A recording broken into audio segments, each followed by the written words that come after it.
बोलो जयकारा बोल मेरे श्री गुरु महाराज की जय। श्री सद्गुरुदेव भगवान की जय। प्रेमियों, प्राचीन समय में एक महात्मा जी जंगल में अपनी शिष्य मंडली के साथ एक आश्रम में निवास करते थे। आश्रम में जिस प्रकार की सेवा होती, श्रद्धालु सेवक उसे पूर्ण श्रद्धा एवं परिश्रम से करते थे।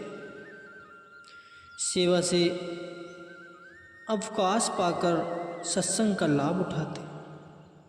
इस प्रकार प्रभु चरणों में उनकी दिन दुगनी व रात चौगुनी आस्था बढ़ती गई।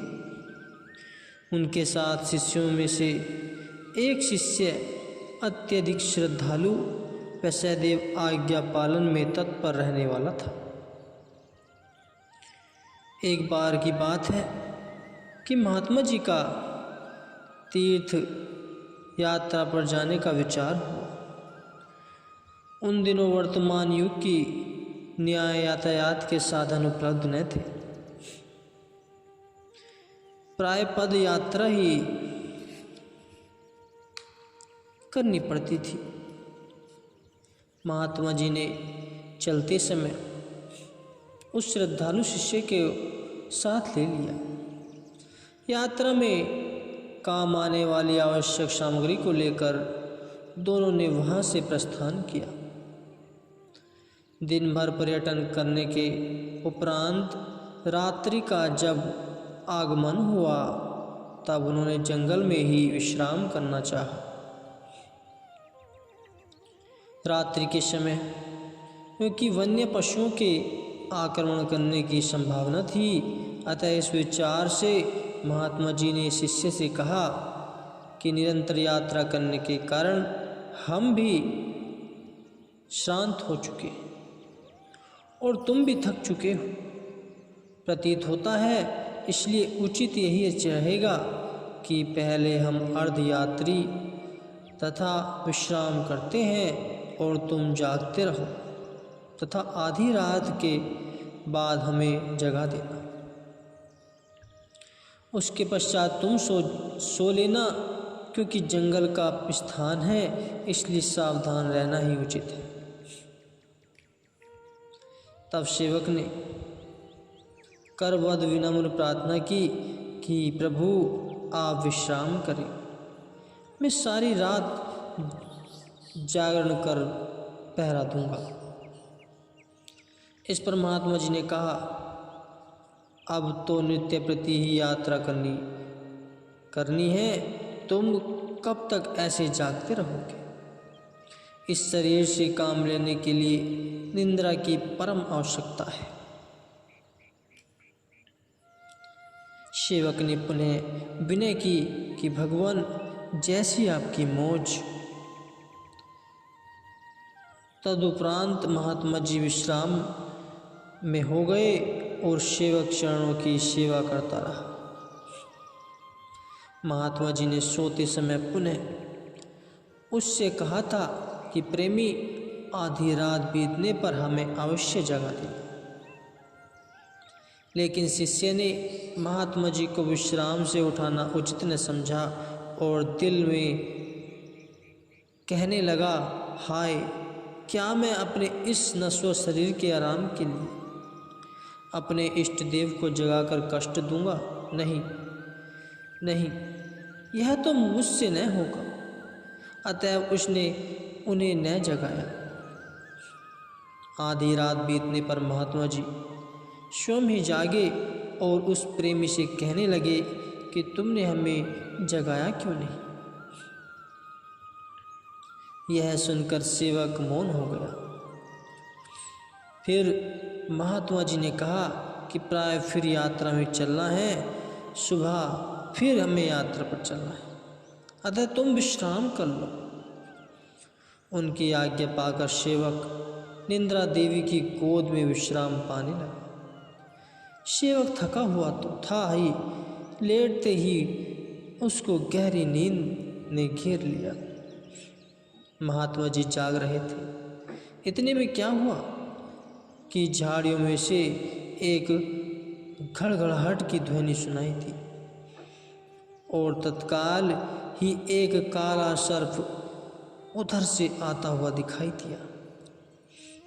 उसे देख महात्मा जी ने अंतर्दृष्टि से यह जान लिया कि यह किस कारण से इधर आ रहा है। उन्होंने सर्प से पूछा कि तुम इधर कहाँ जाना चाहते हो? सांप ने उत्तर दिया, यह जो आदमी निद्रावस्था में पड़ा है, इसके साथ मेरा कई जन्मों का लेन देन का व्यापार चल रहा है। मैं एक जन्म में सांप बनकर उसके गले का खून पीता हूँ, फिर दूसरे जन्म में मैं आदमी बनता हूँ और यह सांप बनकर मेरे गले का रक्त पीता है। इसी नियम के अनुसार ही मैं आज फिर इसके गले का खून पीने आया। अतः आप इसमें कोई बाधा की दीवार खड़ी न करें तथा मुझे अपना बदला लेने दें। तब महात्मा जी ने पुनः सांप से पूछा, तुमने इसके गले का खून ही लेना है या इसको काटना भी है?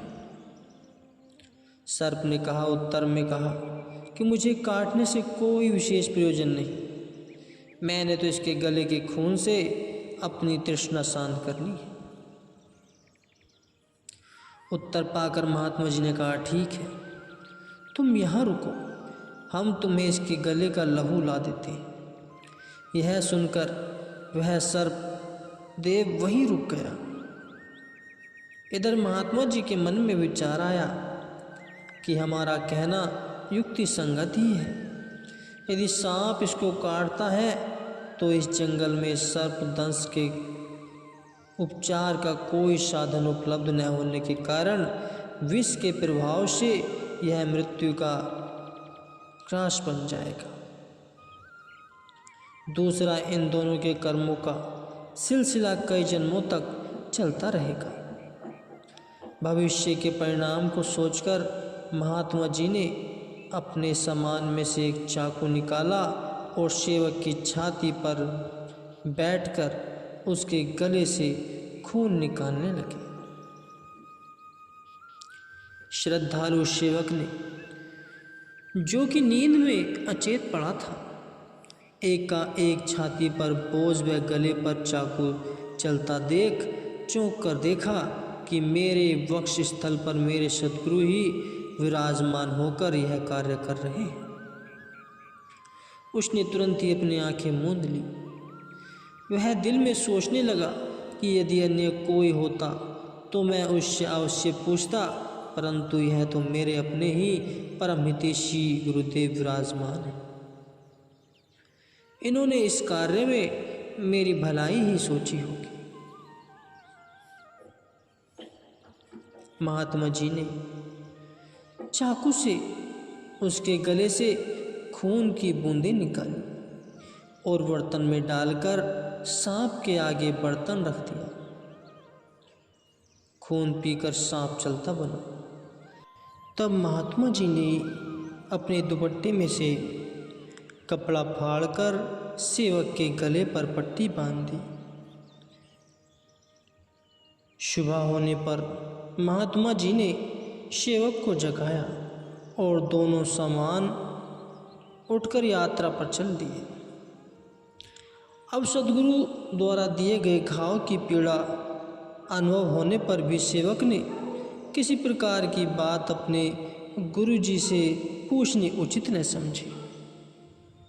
यद्यपि सेवक के गले पर पट्टी बंधी हुई थी।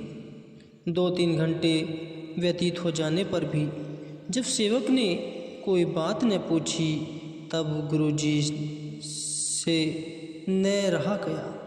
कहने लगे कि रात को जब हम तेरी छाती पर बैठकर गले पर चाकू चला रहे थे, उस समय आंखें खोलने पर भी तुमने हमसे कुछ न कहकर पुनः नेत्र मूंद ली और अब तक भी उसी दशा में मौन धारण किए चले जा रहे हैं, क्यों?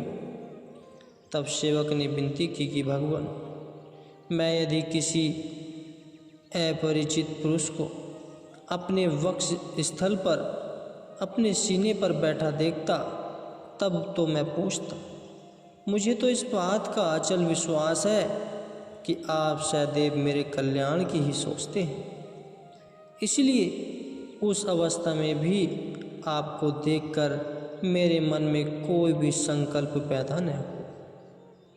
सेवक के विश्वास एवं प्रेम सने शब्द सुनकर गुरुजी ने रात्रि वाली सब घटना कह सुनी। यह सब सुनकर सेवक उनके चरणों में गिर पड़ा तथा प्रार्थना करने लगा कि हे प्रभु, मुझे तो पूर्ण विश्वास था कि आप हर प्रकार से मेरा हित ही करते आ रहे हैं, और इस बात का प्रत्यक्ष प्रमाण यह रात वाली घटना है।